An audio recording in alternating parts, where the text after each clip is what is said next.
ضعیف صاحب په رښتیا هم ټي ټي پی د پاکستاني پوځي رژیم لپاره اساسي مسأله ده که دوی د نورو موخو په لټه کې دي؟ زما په نظر کله کله داسې وي چې یو څوک دا فکر نه کوي یا توقع داسې نه وي چې یو شی دی دوی ته غټ مشکل سي، هغه بیا مشکل سي جوړم سي. لکه څنګه چې دا عکس العمل د افغانستان و دوی هیڅ توقع نه درلوده، لا هم دا موضوع خو دوی پکې غرور وکړي او دوی پکې کبر وکړي چې دوی سره د تفاهم د لارې کښېنه نستله او دوی نادیده ونیول. همدارنګه د بلوڅانو موضوع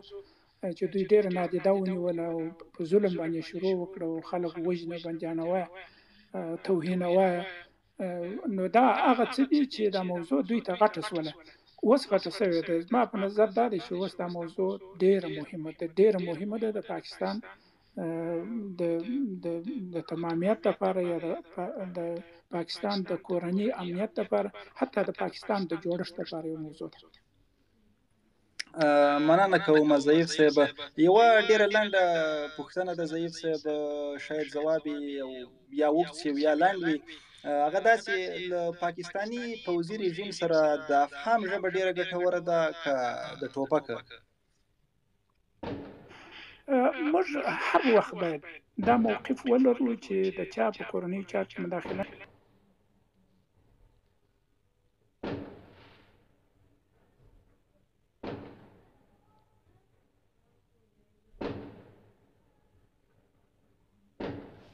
نکو، متقابل پالیسی طرفدار ملکی یا تحمیلی او یا یرغل کې داغه جواب ورکړو. په هغه کې به هیڅ نوع مجامله باید ونسي او نه مصلحت په نظر کې ونیول سي، ځکه دا هغه څه دي چې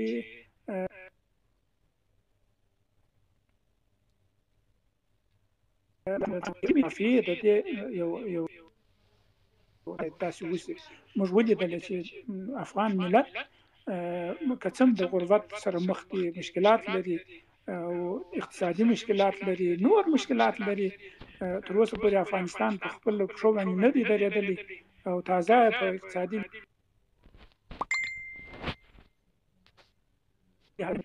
امارت افغانستان اسلامي امارت او دا غوي ټول دا اقدام دا په ځای باندې وباله او ټول تر شا ودرېدل. نو زما په نظر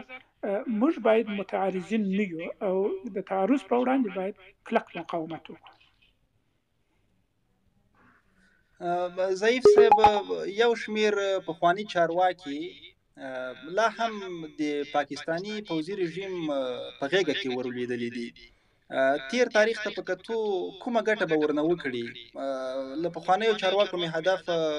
هغه چارواکي دي چې څه موده مخکې پاکستان ته تللي وو، هلته په یوې غونډه کې ګډون کړی وو. کله کله داسې یو فرصتونه را پیدا کېږي چې هغه ذهبي فرصت وي او خلک ځینې استفاده وکړي، خو دا ډېر نادر او شاذ وي. دا چې روسان په افغانستان باندې یرغل وکړي او افغانستان په 15 میلیونه انسانان مهاجر شول، دا هغه فرصت و چې پاکستان ته په لاس ورغلی. هم دغه خلکو ته چې دا اوس د افغانستان د ارض تمامیت سره یا مخالفت کوي او یا د افغانستان په یو مرکزی اقتدار باندې قائل نه دي، هغه بیا هم د یو فرصت انتظار کوي. زه فکر کوم دا فرصت بیا نه راځي. نه پاکستان په هغه موقف کې دی، نه افغانستان، نه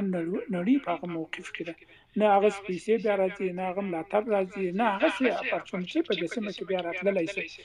زه به د دې مثال درته وایم. ګاونډیان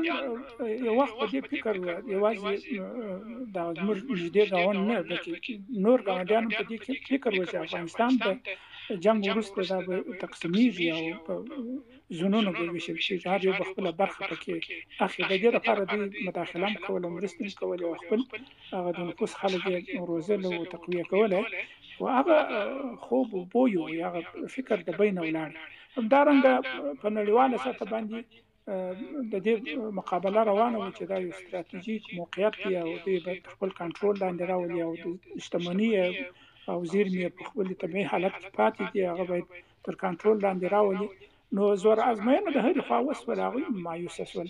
او هغه اقشار یا هغه اقشار به نه ورته وایي هغه افراد چې غوښتل په افغانستان کې د بل په لمسول باندې افغانستان یو اول د فدرالیزم سیستم ته یا د تجزیه سیستم ته یوسي او په اقلیتونو په منطقه او په ژبه باندې وویشي هغوی هم په مکرر ډول باندې ناکامه شول نور دغه فرصتونه نشته زما به د هغو خلکو دپاره چې اوس هم په بهر کې دي په دې انتظار باندې دا انتظار دې ختم کړي او قرار دې راشي خپل وطن ته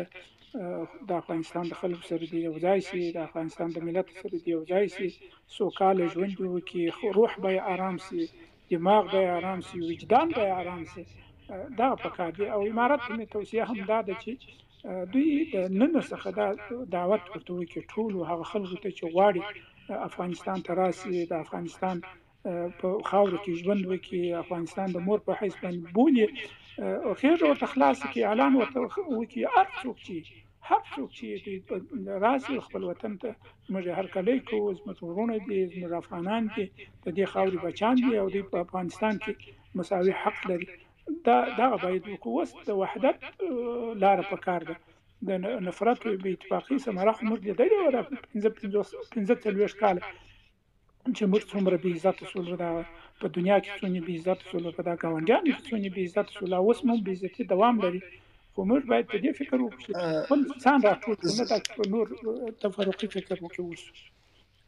ضعیف صاحب فکر کوم په دې اړه منې اسلامي امارت یو کمیسیون رامنځته کړی ده او هغه اشخاص سره یعنی ځانګړي دغه اشخاص لپاره رامنځته شوی ده چې په بهر کې اوسېږي په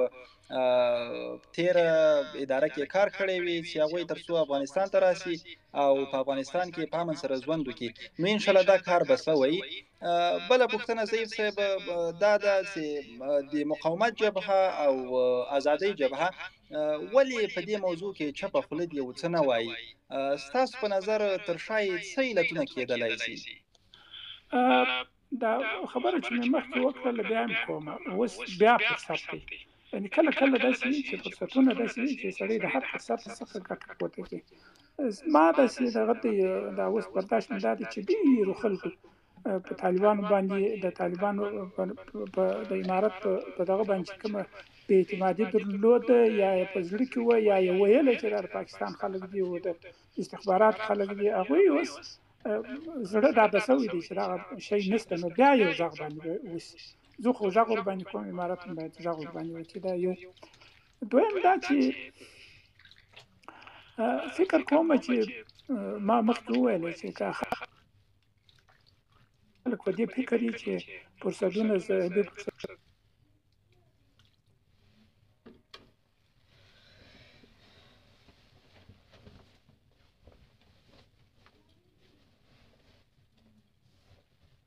فرصتونه په بیا راځي دا فرصتونه بیا نه راځي ما مخکې د دې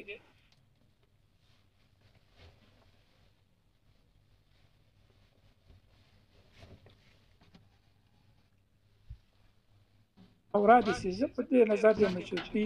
به دلته ډېر عزتمن ژوند ولري تر هغه چې دوی د باندې کې او یا مشکلاتو ته لمن ووهي حد کې د دوی کوشش دا و چې افغانستان د نفوذ ساحه وشي او د افغانستان په سیاسي سرنوشت کې دوی دخیل وي یا په خبر وي کېدای شي دا موضوع په یو غلاف کې یاده کړي او څلورم شی چې دوی به یادوي هغه به دی چې د ډیورنډ موضوع کېدای شي دوی مطرح کړي او په هغه باندې هم خبره وکړي ځکه دوی موږ دا په رسمي بارډر باندې نه پیژنو او دوی ودې ته د رسمي بارډر نوم ورکوي کېدای شي دا خبره هم یاد کړي او څلورم موضوع هغه دا ده چې د پاکستان په وړاندې د امارت هغه دا دی چې موږ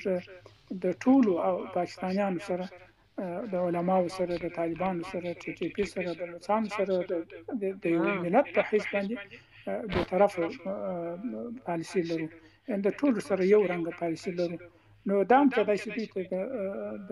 دوی دا خبره یاد کړي چې طالبان یو طرف واقع شي ځکه دوی مخکې دوی دا خبره کړې وه چې یا ټي ټي پی یا پاکستان ته دوی به یو انتخاب کوي دا خبر بنیاد کې دا څلور موضوعات په نظر کې